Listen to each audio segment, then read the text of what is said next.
As the Cold War between Saudi and Iran threatens to turn hot, let's take a step back and ask, is this really a war within the Muslim world, where all Muslims have to pick a side?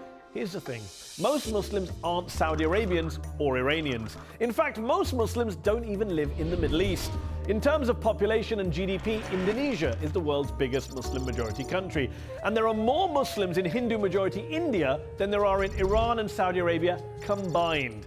So it's not surprising that so many non-Saudi, non-Iranian Muslims across the globe are so tired of being dragged into this ongoing spat between these two bitter Middle East rivals.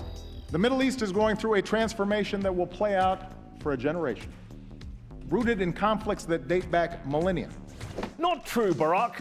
Prior to the Islamic Revolution in 1979, Saudi Arabia had good relations with Iran's secular Shah, despite Iran being majority Shia and Saudi being majority Sunni. As recently as 1999, Iranian President Mohammad Khatami visited Saudi Arabia to try and strengthen ties between the two countries. There are no limits to cooperation with Iran, declared the then Saudi foreign minister.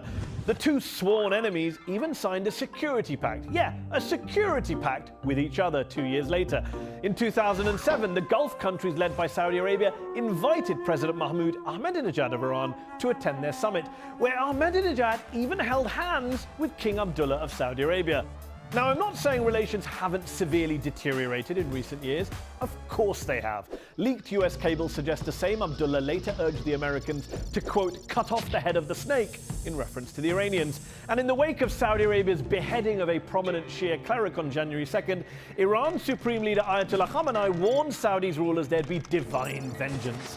And as a former Saudi royal family advisor told me, they should be worried. They should be worried. They have the ingredients for a major confrontation. So things are bad, really bad, and probably only going to get worse.